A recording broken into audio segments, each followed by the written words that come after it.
I'm Mattea Roach, and this is Bookends.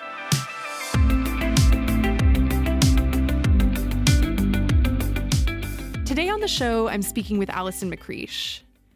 She's a writer and illustrator living in Yellowknife, and her new book is a graphic novel called Degrees of Separation.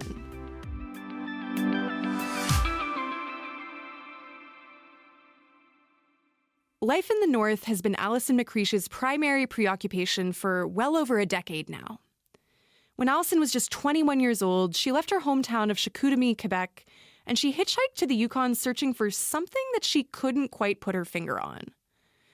Alison spent the next decade working, traveling, and documenting life north of the 60th parallel through a combination of autobiographical stories and sketches. During those years, Alison became a mother and set down roots while still holding on to her sense of wanderlust. Now, her graphic novel Degrees of Separation reflects on the mundane, everyday lives of people in the North, and it also reflects on how economic interests are shaping the landscape and affecting Indigenous communities in the regions where she's lived.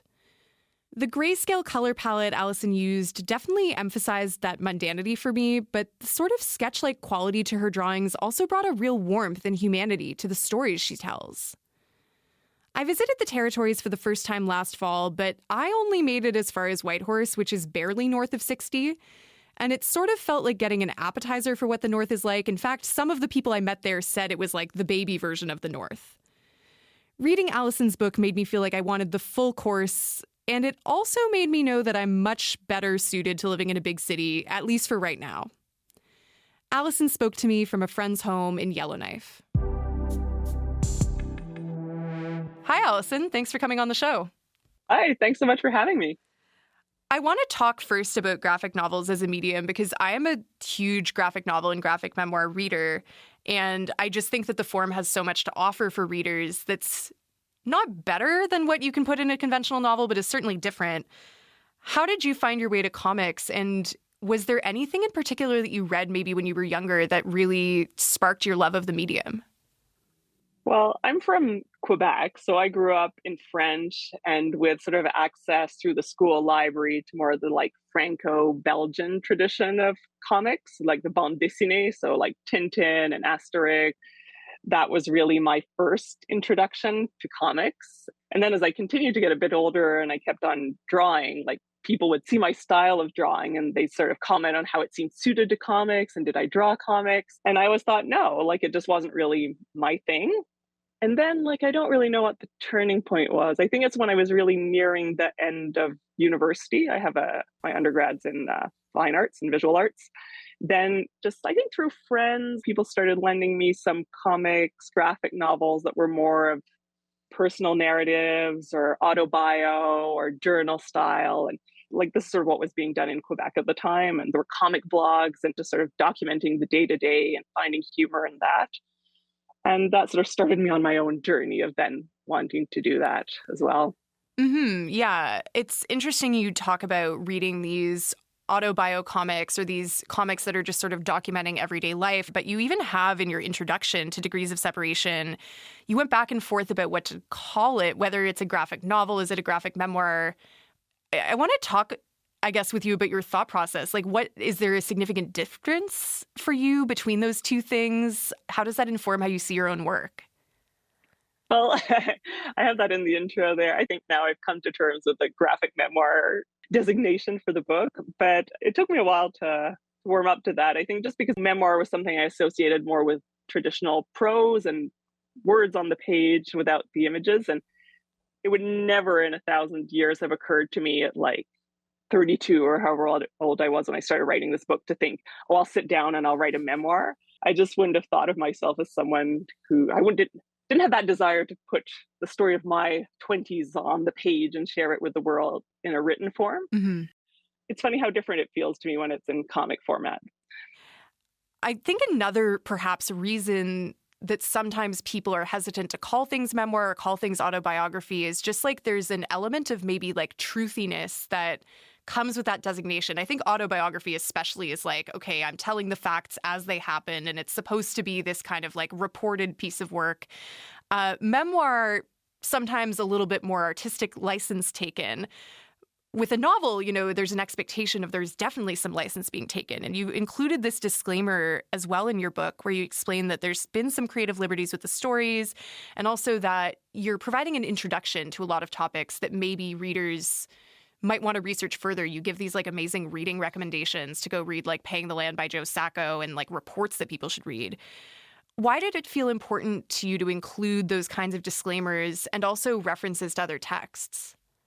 Well, maybe I can answer that in two parts. Like the disclaimer part, I think we all need a bit of a reminder. If you read you spend 5 minutes reading an article, or you listen to like on a podcast, a 5-minute report on the news or something, you're really just getting like one perspective and it's very high level, and that almost all situations are much more complicated and complex, and there's history and there's context, and it's really hard to do justice to that. So I just needed to make it really clear to readers, these are complicated topics that had implications, very personal implications for a lot of people. So when I'm giving like 2 or 3 page summary of a historical event in comic or graphic novel format, of course, it's really just high level. It's the Coles notes of what happened. And I think it's important to do that. And also, in my case, it isn't my personal experience that I can share. Like, I wasn't around for, most of these events that I'm recounting in the book. And this brings me to the second part of the references at the end, is that where I tried to point people towards more personal tellings, like people who experienced these things firsthand, or where they were better researched, but where there was a lot more pages and a lot more detail given. Mm-hmm. I want to dive in then to the content of Degrees of Separation, because we've sort of talked a little bit maybe about its gestation process and how you look at this piece of work. I want to start off by asking about where you were at, I guess, at the time in your life that is depicted at the beginning of this book. So you were born and grew up in Chicoutimi, which you say you used to call a remote northern town, kind of implying you don't feel that way anymore. When you decided to leave your life in the south of Canada to move up north, was there anything you were searching for? Like, why? I just was like, why would a person do this? Because it felt so drastic to me, having always lived in cities. Well, I guess, I suppose the book starts when I'm hitchhiking to the Yukon and I'm 21, but I guess my sort of itchy feet traveling around backpacking started when I was about 17. So I hitchhiked out to BC. I think at that age, like that type of adventure it just felt right. I really like open road ahead and with my, Jack Kerouac's on the road in my backpack. And so going north wasn't that big of a stretch. And I think I must have crossed paths with people who'd spent summers in Dawson City or in the Yukon and had had a good time. And I really like those types of places where you know that you'll be able to find a summer job and that you can pitch your tent and you can live in your tent for a summer. And I just thought that was a really fun way to still make money, but also travel and break up the years of university. One of the themes that sort of crops up in your work is there's this like transition and almost tension that arises between this maybe more carefree, nomadic type lifestyle where you're able to be really spontaneous, that you're able to have when you're younger, and then this perhaps desire, perhaps pressure to settle down and make roots somewhere. And I think that a lot of the friends that you depict in this book, that often coincides with them having kids or wanting to get more serious in some type of job or a relationship transforming. Can you talk about how that process played out for you, both in crafting the book and then also in your life? Because, a lot changed in the 10 years that's depicted in this book for you.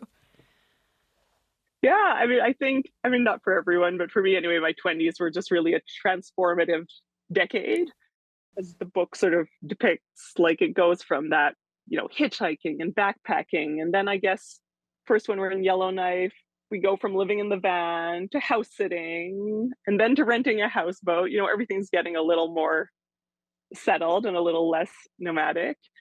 And then in parallel, there's the ways of traveling, I think, that evolve from, at first, it's really just, on my own whims. And then there's, opportunities for art-related projects. And then for a couple of years, then I had a contract that brought me to travel to a lot of communities all over Nunavut. And then eventually, we have our own little shack, which we're still renting, but still feels more like a little house. And then, throw a baby into the mix. So, but it still felt organic too, because I mean, having a kid changes a lot. But at the same time, you're still the same person you were. And like we kept on living in our little cabin and with no running water. And I mean, now I think back to having a baby and no running water, and it seems a bit crazy. And at the time, everyone kept saying, I don't know how you do it without a washing machine. And we clock diapered and like we didn't have any water. But still, somehow, like when you're in the moment, it's just fine. And I think those are good lessons in knowing that you can make do with a lot less. I think that also living small like that, you're very self-reliant in some ways, but in other ways, you do need each other more. Like we didn't all need to own a vacuum cleaner. Like one vacuum cleaner between the bunch of shacks was fine. You could just go borrow it. You don't each need to have your own thing. Yeah.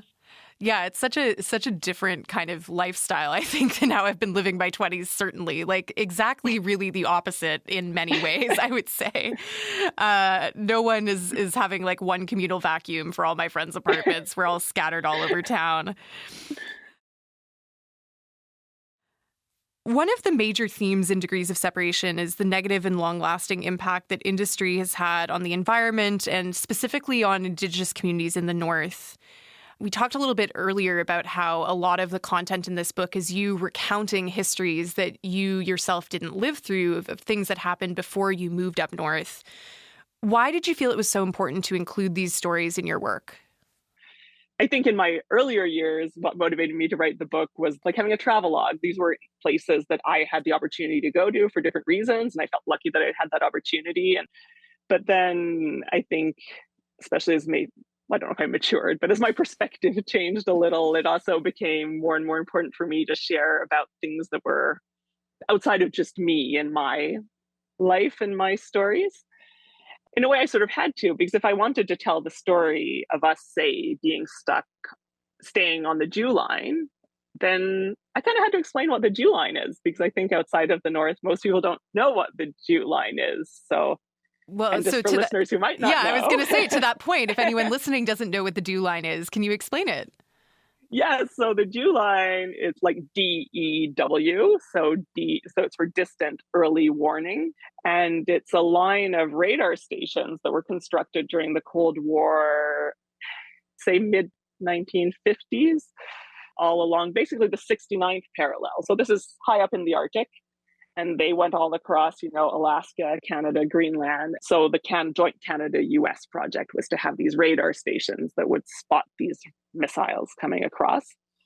The one I ended up staying at was called Fox, Maine. There was a mess hall, and there were all different rooms, and there was a gym and a place to work out.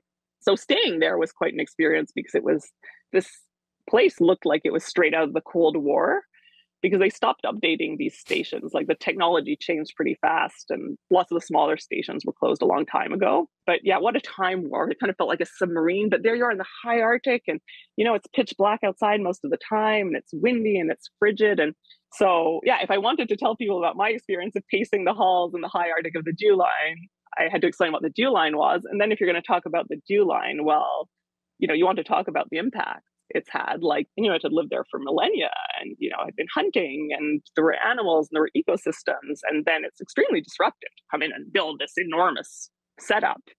And of course, these sites, like, they're terribly contaminated, and there's a whole legacy there that needs to be addressed and cleaned up. Mm-hmm. Yeah, I'm glad you brought up this idea of so many of these sites being contaminated, because I think for Canadians living in the South, it's often kind of out of sight, out of mind when it comes to the environmental racism that's such like a presence in a lot of northern communities, not just in the territories, but also in, for instance, like northern BC, northern Alberta. One of the craziest things that I learned about from this book was there's this giant frozen ball of arsenic trioxide around Yellowknife. Can you talk maybe a little bit more about that? Because that seems very bad and not like something that should be near a settlement. So the context for the arsenic is that in the case of Yellowknife, again, Indigenous people lived here, traveled here, moved around this area for millennia. But Yellowknife, the settlement that we know, the town that we know in this specific area, was really born of the quest for gold. And gold, as it occurs here, is often found in the bedrock with arsenic. They're together, and this arsenic is naturally occurring, and it's not harmful when it's trapped there. But then when people came and started wanting to extract the gold, the process of separating the gold and the arsenic then released it in the form of arsenic trioxide dust into the environment.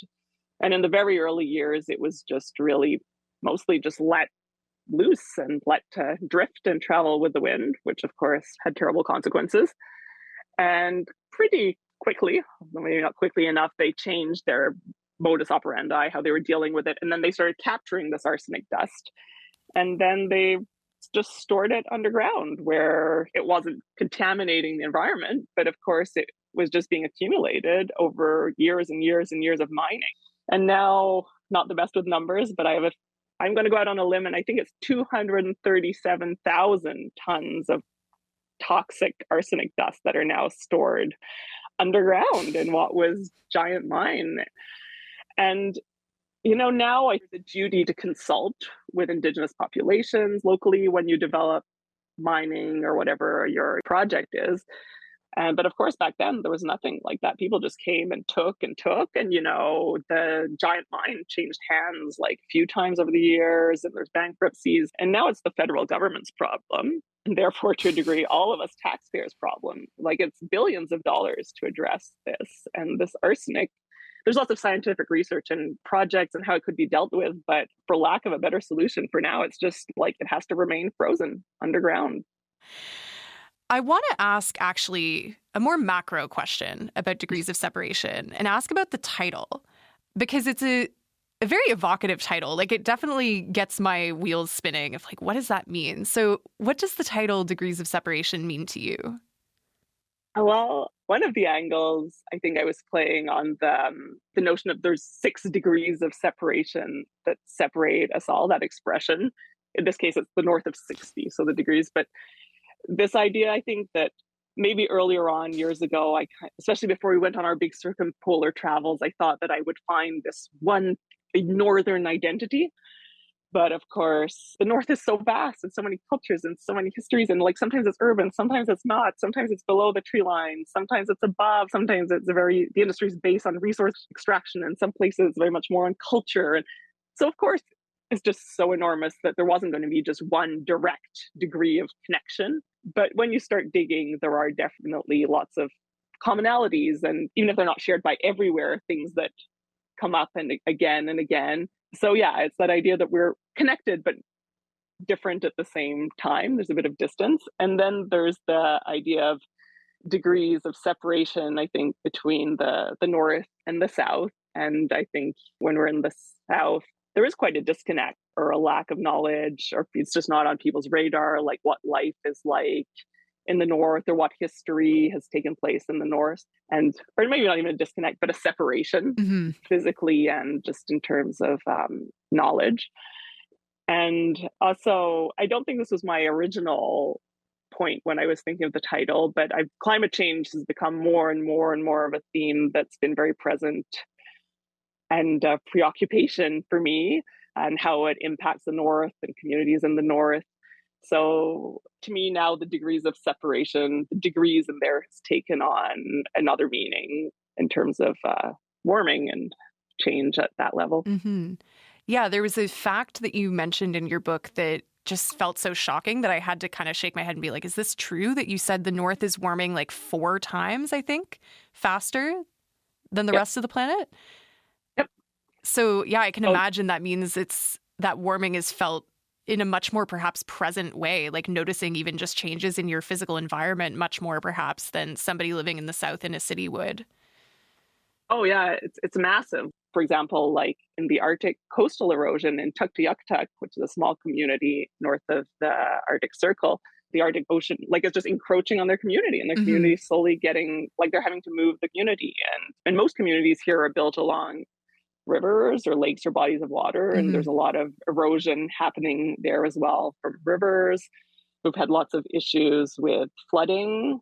So all kinds of things like that, where it's just pops up in lots of aspects of life. Communities are really isolated, and to get fuel and supplies shipped in. Often it's either by barge up the river in the fall, the end of the summer, or on winter roads and ice roads in the winter. And then as climate changes, like if the water levels are too low, the barges can't go.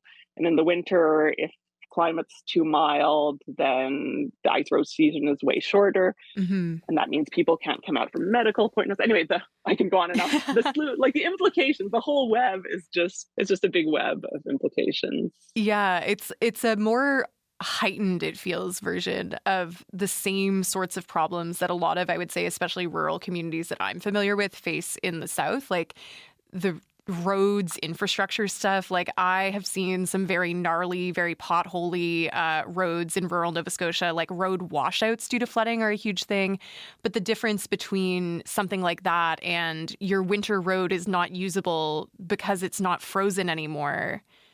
It's just the scale of it is so much more acute, it feels like. It like breaks my brain a little bit to think about having to plan life around that.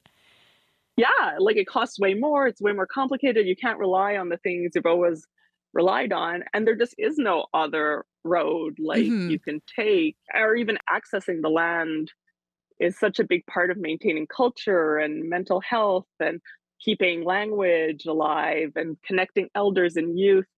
And if ice isn't what it always was, you can't rely on your knowledge to safely travel the land. Well, that has a lot of impact as well. Or, say caribou are just such a big part of culture.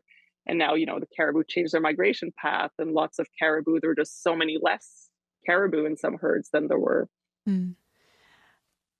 I want to ask a question, kind of picking up on something that you mentioned earlier. You talked about these communities in the North. There's not like one essence to the whole North, not in Canada, and certainly not when we're looking at some of the circumpolar communities around the world. There's parts of your book that take place in Russia, in Finland, in Iceland.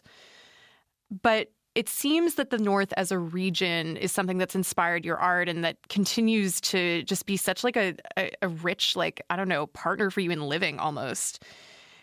You capture so much beauty from so many different places in the region. What would you say perhaps for listeners that have never been up north, that have not experienced any of this for themselves? What do you think makes it kind of a bit magic? I don't know. It feels like there's a magic that's being captured in your work and such a love of the land. There's just something special. It's so hard to pinpoint or put your finger on. It's a good question. There's something to do with just the light is different. You're just situated in a different place on the globe. And like in the summer, you have, even if it's not the midnight sun, depending on how far north you are, like it just stays bright for most of the night, which automatically makes you just feel like you're somewhere a bit different. And then the landscapes they're vastly different depending on where you are. But if you like sort of rugged beauty and landscapes, in the Yukon, they have beautiful mountains and forests and rivers. And then if you come more over to where I am in the NWT, there's, it's a lot of rock and lakes and little trees. And then you go over to Nunavut and it's a whole other landscape. And Greenland it just keeps changing. But I think also what makes a lot of people fall in love with the North when they come and stay is, I think, just the sense of community. Yeah, I think people just often feel welcome and it feels right. Yeah, that was certainly my experience of visiting Whitehorse. And I'm like, I want to go back. This is the most magical time. And again, that was barely north of 60 at all. Alison, thank you so much for joining me today. Well, thank you so much for having me. I enjoyed the chat. What you just heard was my conversation with Alison McCreesh about her graphic novel, Degrees of Separation.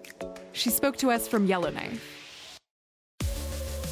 This week's show was produced by Ashley July with thanks to Barb Carey. Our senior producer is Jacqueline Kirk, and our executive producer is Aaron Balser. I also want to thank our techs, Juliana Romanek and Shirley Gao. Thanks also to the entire CBC Books team for making this show happen every week. I'm Mattea Roach, and this is Bookends. You can tune in on Sundays and Wednesdays on CBC Radio or wherever you get your podcasts. Thanks for listening, and I'll see you next time.